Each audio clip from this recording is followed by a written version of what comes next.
Hello दोस्तों, जय हिंद। मैं एडवोकेट शाह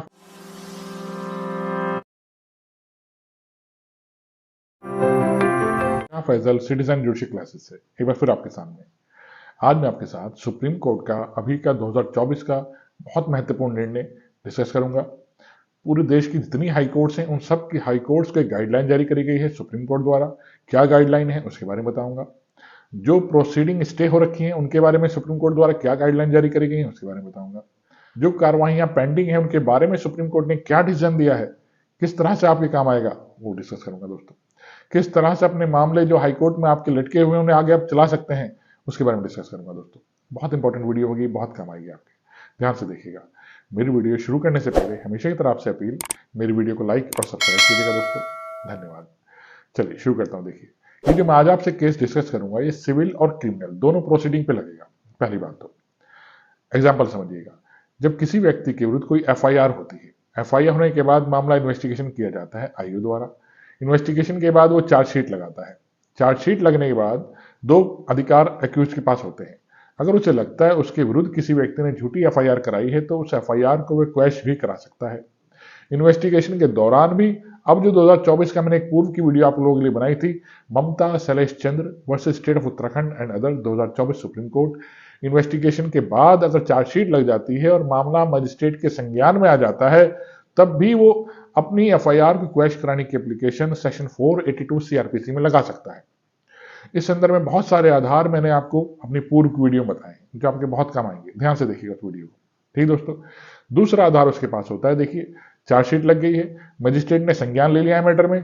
अब वो चाहता है उसकी प्रोसीडिंग को, जो लोअर कोर्ट में उसके विरुद्ध क्रिमिनल प्रोसीडिंग चल रही है या सिविल प्रोसीडिंग भी चल रही है, उस कार्रवाई को रोक दिया जाए। किसी व्यक्ति ने उसके विरुद्ध झूठा सूट फाइल कर दिया सिविल का और उसे परेशान किया जा रहा है, तो वो चाहता है इस प्रोसीडिंग को रोक दिया जाए कुछ समय के लिए या हमेशा के लिए। तो इसके लिए भी वो एक एप्लीकेशन लगाता है सेक्शन 482 सीआरपीसी में। ठीक दोस्तों, कि मेरी जो कार्रवाई, मेरे विरुद्ध जो कार्रवाई चल रही है, एफआईआर हो रखी है, कंप्लेंट केस दर्ज हो रखा है या सिविल केस दर्ज हो रखा है, उस प्रोसीडिंग को रोक दिया जाए। इस स्टे प्रोसीडिंग को जो हाई कोर्ट्स रोका करते थे, अब ये स्टे प्रोसीडिंग कितने दिन तक चालू रहे, इसके लिए 2018 में सुप्रीम कोर्ट का एक निर्णय बहुत महत्वपूर्ण है। ठीक दोस्तों, क्या नाम है निर्णय का, ध्यान से देखिएगा। पेशेंट resurfacing of road agency private limited versus central bureau of investigation CBI 2018 supreme court. इस केस में क्या था, जब हाई कोर्ट द्वारा किसी मामले को, सिविल या क्रिमिनल मामले को, किसी प्रोसीडिंग को, एफआईआर को, कंप्लेंट को या सिविल केस को स्टे कर दिया जाता था, तो उस स्टे को कितने समय तक चालू रखा जाए। इसके लिए सुप्रीम कोर्ट ने प्रत्येक हाई कोर्ट्स के लिए कहा था कि स्टे प्रोसीडिंग सिर्फ 6 महीने तक चालू रहेगी। 6 महीने बाद अपना आप ये स्टे प्रोसीडिंग वैकेंट हो जाएगी और मामला दोबारा स्टार्ट हो जाएगा। ठीक दोस्तों, अब देखिए, 6 महीने बाद जो प्रोसीडिंग रोक दी गई थी, वो प्रोसीडिंग 6 महीने बाद अब चालू हो जाएगी। अब 6 महीने खत्म होते ही पार्टी न्यायालय के सामने अपनी स्टे प्रोसीडिंग को आगे बढ़ाने की एप्लीकेशन लगाने लगे। बहुत सारे मैटर्स ऑलरेडी हमारे यहाँ पेंडिंग है। अब परेशानी आई कि वो अपने मैटर निपटाएं जो उनके पास पेंडिंग है, या फिर इन एप्लीकेशंस की स्टे प्रोसीडिंग को आगे बढ़ाएं। इसी तरह की दिक्कत इलाहाबाद हाईकोर्ट के सामने भी आई। इलाहाबाद हाईकोर्ट की समक्ष स्टे प्रोसीडिंग आगे चालू रखने की एप्लीकेशंस बहुत सारी आ गई। इलाहाबाद हाईकोर्ट के चीफ जस्टिस ने सुप्रीम कोर्ट के chief justice of India DY Chandrachud, जो इस समय के हमारे चीफ जस्टिस ऑफ इंडिया है, इनको एप्लीकेशन लिखी, सर इस बारे में कुछ सोचिए, हम अपने प्रोसीडिंग निपटाए मामले की या फिर स्टे एप्लीकेशन को और आगे बढ़ाएं हम, क्योंकि आप ही का निर्णय है। 6 महीने बाद ये स्टे प्रोसीडिंग जो हमने कर रखी है वो समाप्त हो जाएगी और इस बारे में पार्टीज को परेशानी हो रही है, पार्टीज की एप्लीकेशन हमारे पास आ रही हैं। अब हम स्टे को आगे बढ़ाएं या रोकें। फिर इस संदर्भ में सुप्रीम कोर्ट के समक्ष high court bar association Allahabad, ठीक, सुप्रीम कोर्ट गई। केस का नाम था high court bar association Allahabad versus state of Uttar Pradesh 2024 supreme court. 5 जजेस बेंच के समक्ष याचिका गई, जिसमें DY चंद्रचूड़ जो चीफ जस्टिस ऑफ इंडिया है वो भी थे। उन्होंने भी पाया भाई इस तरह की एप्लीकेशन, स्टे प्रोसीडिंग को आगे चालू करने की एप्लीकेशन तो वाकई में बहुत सारी हाई कोर्ट के पास पेंडिंग हो रही है, क्योंकि 2018 का निर्णय था कि 6 महीने बाद वो वैकेंट हो जाएगा जो स्टे प्रोसीडिंग थी और कार्रवाई दोबारा चालू हो जाएंगी। पार्टी जो मामले को रुकवा रखी थी वो रुकवाने की, आगे की बढ़ाने की एप्लीकेशन बहुत सारी आ रही हैं।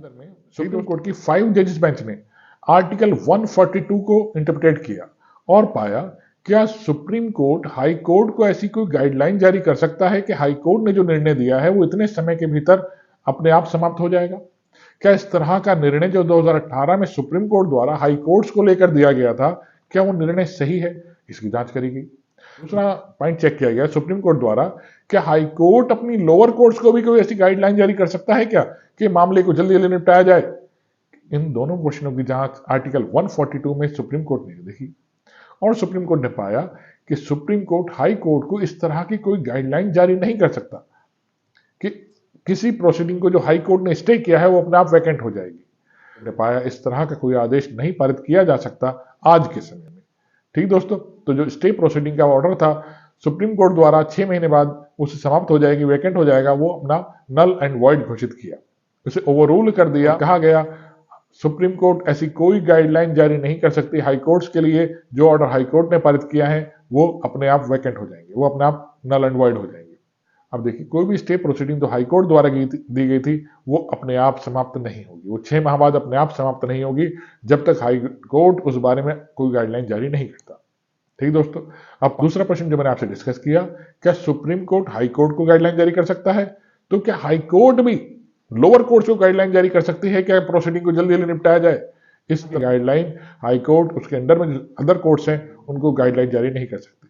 हमारे न्यायालय में केस इतने पेंडिंग है कि हाई कोर्ट इस तरह की गाइडलाइन जारी नहीं कर सकती कि पर्टिकुलर केसेस को, सारे केसेस को इतने महीने में निपटाया जाए, 2 महीने में, 6 महीने में निपटाया जाए। ऐसी हाई कोर्ट कोई गाइडलाइन लोअर कोर्ट्स के लिए जारी नहीं कर सकती, क्योंकि लोअर कोर्ट के पास ऑलरेडी इतने सारे केसेस पेंडिंग होते हैं कि उनको अपने आप सोचने का समय दिया जाना चाहिए।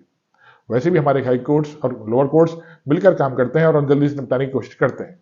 ठीक दोस्तों, तो 2 प्रश्न सुप्रीम कोर्ट ने आर्टिकल 142 में डिस्कस किए और पाया कि जो पूर्व का निर्णय था इसे ओवररूल्ड किया जाए।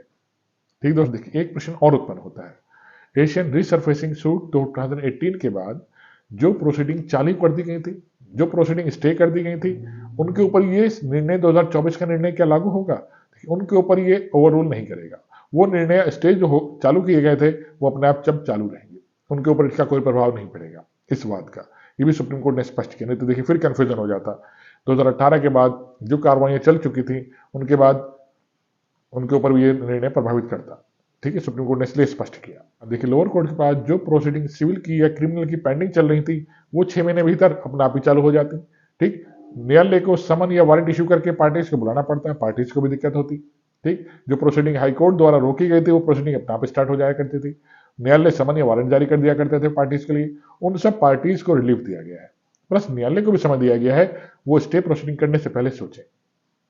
ठीक दोस्तों, देखिए जो निर्णय सुप्रीम कोर्ट द्वारा दिया गया है, इस सुप्रीम कोर्ट में निर्णय में ये बात और कही गई है, हाई कोर्ट लोअर कोर्ट को गाइडलाइन जारी नहीं कर सकती कि मामले को जल्दी निपटाया जाए, लेकिन वो अपने आप ही अपने डिस्क्रिप्शन से मामलों को जल्दी निपटाए। प्लस हाई कोर्ट भी जो प्रोसीडिंग के मामले उसके पास लंबित हैं उन केसेस को भी जल्दी निपटाए।